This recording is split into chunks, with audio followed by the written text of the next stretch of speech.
안녕하세요. 우리 몸을 지키라고 만들어 놓은 군대, 즉 면역 체계가 어느 날 갑자기 우리 자신을 공격하기 시작한다면 어떨까요? 오늘 우리가 깊이 파고들 주제는 바로 그런 기이하고 심각한 의학적 미스테리, 길랭-바레 증후군입니다. 자, 이렇게 한번 시작해 볼까요? 며칠 앓고 나면 낫는 아주 흔한 장염이 불과 몇 주 만에 걷지도 심지어 숨쉬지도 못하게 만드는 전신마비의 시작점이 될 수 있다면요. 믿기 힘드시죠? 그런데 바로 이 질문이 오늘 이야기할 길랭-바레 증후군의 핵심을 정확히 꿰뚫고 있습니다. 그럼 정확히 길랭-바레 증후군, 줄여서 GBS는 뭘까요? 이건 자가면역 질환의 한 종류인데요. 여기서 핵심 단어는 바로 실수입니다. 우리 몸의 방어군인 면역계가 갑자기 혼란에 빠져서 뇌에서 온몸 구석구석으로 신호를 전달하는 중요한 통신선, 즉 말초신경을 적으로 오인하고 공격하기 시작하는 거죠. 자, 그럼 지금부터 그 과정을 한번 따라가 보겠습니다. 도대체 어떻게 평범하게 짝이 없는 질병이 이렇게 무서운 반전을 만들어낼 수 있는 걸까요? 그 출발점부터 한번 살펴보죠. GBS의 가장 기막힌 특징 중 하나가 바로 이 시간차 공격입니다. 보통은 장염이나 감기 같은 흔한 병을 앓고 나서 시작되거든요. 그 감염 자체는 한 열흘 정도 지나면 거의 다 나아요. 그런데 문제는 바로 그 다음입니다. 아, 이제 다 나았구나 하고 안심하는 순간 진짜 문제가 시작되는 거죠. 감염이 끝난 후에야 비로소 첫 신경학적 증상이 스물스물 나타나기 시작합니다. 그럼 어떤 감염들이 이런 황당한 반응을 일으키는 걸까요? 가장 흔한 주범으로는 덜 익힌 닭고기에서 자주 발견되는 캄필로박터균이 꼽힙니다. 그 외에도 폐렴을 일으키는 마이코플라스마균이나 한때 세상을 떠들썩하게 했던 지카 바이러스, 그리고 최근 우리 모두가 겪었던 코로나19 감염 이후에도 발생할 수 있습니다. 자, 이제 면역 체계가 우리 신경계를 공격하기 시작했을 때 우리 몸 안에서는 구체적으로 어떤 일들이 벌어지는지 그 증상들을 좀 더 자세히 들여다볼 시간입니다. 이 비유가 GBS를 이해하는데 정말 딱 들어맞습니다. 우리 신경은 전선 같은 거고요. 미엘린이라는 보호막이 절연 피복처럼 신경을 감싸고 있거든요. 그런데 면역 체계가 바로 이 피복을 공격해서 벗겨내버리는 겁니다. 그럼 어떻게 될까요? 전선 피복이 벗겨지면 합선이 일어나잖아요. 똑같습니다. 뇌에서 보는 전기 신호가 제대로 전달되지 않고 엉뚱한 곳으로 새거나 멈춰버리는 거죠. 이게 바로 마비의 원인입니다. GBS의 증상에는 아주 특징적인 패턴이 있습니다.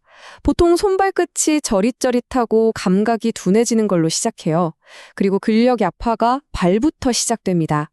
마치 물이 발끝부터 차오르는 것처럼 양쪽 다리에서 몸통, 그리고 팔로 대칭적으로 쭉 올라오는 상행성 마비가 나타나죠. 결국 의사들이 무릎을 톡톡 쳐보는 힘줄 반사 같은 것도 완전히 사라지게 됩니다. 이 마비가 얼마나 심각한지 이 숫자 하나를 보면 바로 와닿으실 겁니다. GBS를 앓는 어린이 환자 10명 중 6명은 병이 진행되는 동안 일시적으로라도 자기 힘으로 걸을 수 없게 된다는 뜻입니다. 그만큼 병의 진행이 빠르고 또 심각하다는 걸 보여주죠. 근데 GBS가 다 똑같은 얼굴로 나타나는 건 아닙니다. 가장 흔하게 볼 수 있는 형태가 바로 이 고전적 감각 운동형인데요. 이름 그대로 근육이 약해지는 운동신경 문제와 감각이 이상해지는 감각신경 문제가 함께 나타나는 타입입니다. 대부분의 GBS 환자들이 여기에 속하죠. 반면에 정말 독특한 아형도 있습니다. 바로 밀러-피셔 증후군이라는 건데요. 이 경우는 팔다리 마비보다는 눈 근육이 마비돼서 물체가 두 개로 겹쳐 보이거나 술 취한 사람처럼 걸음걸이가 비틀거리고 반사가 소실되는 이 세 가지 증상이 세트로 나타나는 게 특징입니다. GBS라는 병의 스펙트럼이 얼마나 넓은지 보여주는 좋은 예시죠. 증상이 이렇게 제각각이다 보니까 진단 과정은 꼭 탐정의 단서를 하나하나 모아서 범인을 찾아내는 과정과 비슷합니다. 의사들은 이 수많은 신경계 질환들 사이에서 어떻게 GBS를 딱 집어내는 걸까요? 가장 결정적인 단서는 바로 뇌척수액 검사에 있습니다. 허리에서 척수액을 조금 뽑아서 검사를 해보면요, 아주 특이한 결과가 나와요. 신경이 손상되면서 흘러나온 단백질 수치는 엄청나게 높은데 염증이 있으면 올라가야 할 백혈구 수치는 정상인 거죠. 이 현상을 단백세포 해리라고 부르는데 이게 바로 GBS를 강력하게 시사하는 핵심 증거가 됩니다. 진단이라는 게 이거다 하고 확신하는 것만큼 이건 아니다 하고 배제하는 것도 굉장히 중요하거든요. 몇 가지 위험 신호들은 오히려 GBS가 아닐 가능성을 높여줍니다. 예를 들어서 마비가 시작될 때 열이 펄펄 난다거나 마비가 한쪽 팔이나 다리에만 유독 심하게 나타난다면 다른 병일 가능성을 먼저 생각해 봐야 합니다. 자, 진단이 내려졌습니다. 그럼 이제부턴 정말 시간과의 싸움이에요. 면역계의 어리석인 공격을 멈추고 우리 몸이 스스로 회복할 시간을 벌어주기 위한 집중적인 치료가 바로 시작됩니다. 여기서 절대 잊지 말아야 할 가장 중요한 점은 GBS는 응급 상황이라는 겁니다. 왜냐하면 마비가 다리에서 시작해서 점점 위로 올라오다가 숨쉬는 근육까지 침범하면 갑자기 호흡이 멎을 수 있기 때문이죠. 그래서 모든 환자는 진단 즉시 병원에 입원해서 호흡 상태를 집중적으로 관찰해야만 합니다. 치료는 크게 4단계로 진행됩니다. 첫째, 일단 무조건 입원해서 상태를 지켜봅니다. 둘째, 병의 진행을 막기 위해 면역 글로불린 주사나 혈장 교환술 같은 면역 치료를 시작하죠.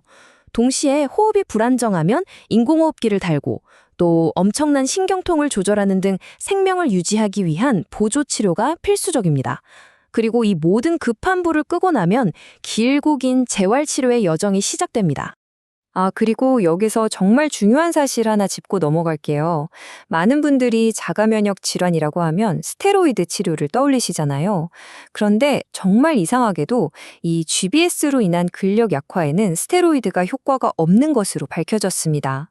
치료법을 결정할 때 아주 중요한 포인트죠. 자, 가장 힘들었던 급성기를 지나 이제 회복의 단계로 넘어가 보겠습니다. 이 끔찍한 병을 이겨낸 환자들은 과연 어떤 미래를 마주하게 될까요? 다행히도 예후는 비교적 좋은 편입니다. 전체 환자의 약 80%는 결국 다른 사람 도움 없이 스스로 걸을 수 있을 정도로 회복하거든요. 물론 15% 정도는 약간의 후유증을 안고 살아가고 안타깝게도 5%는 심각한 장애가 남기도 하지만요. 그래도 대다수는 일상으로 복귀할 수 있다는 건 정말 희망적인 소식이죠. 회복 과정도 참 신기합니다. 증상이 나타났던 순서와 정반대로 진행되거든요. 증상이 발에서 시작해서 위로 올라왔잖아요.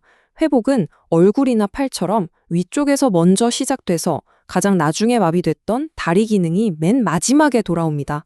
즉, 마지막에 잃었던 기능을 가장 먼저 되찾는 셈이죠. 하지만 모든 게 완벽하게 예전으로 돌아가는 건 아닙니다. 많은 생존자들이 공통적으로 꼽는 가장 힘든 장기 후유증이 바로 이 피로라고 해요. 근력은 돌아왔더라도 몸을 짓누르는 극심하고 만성적인 피로감과 계속 싸워야 하는 거죠. 눈에 보이지 않는 싸움이 계속되는 셈입니다. GBS는 대부분 평생에 딱 한 번 앓고 지나가는 병이지만 100%는 아닙니다. 특히 어린이의 경우에는 약 4% 정도에서 재발이 나타날 수도 있다는 점도 기억해야 합니다. 오늘 우리는 GBS라는 질병을 통해 정말 흔한 감염 하나가 얼마나 예측 불가능한 결과를 낳을 수 있는지 살펴보았습니다. 코로나19와 같은 새로운 바이러스가 계속해서 등장하는 지금, 이 질문은 우리 모두에게 던져진 중요한 숙제라고 생각합니다. 바이러스 그 자체뿐만 아니라 그것이 우리 몸에 남기는 이 미스테리한 후폭풍에 대해 우리는 과연 어떻게 대비해야 할까요? 오늘 이야기는 여기까지입니다.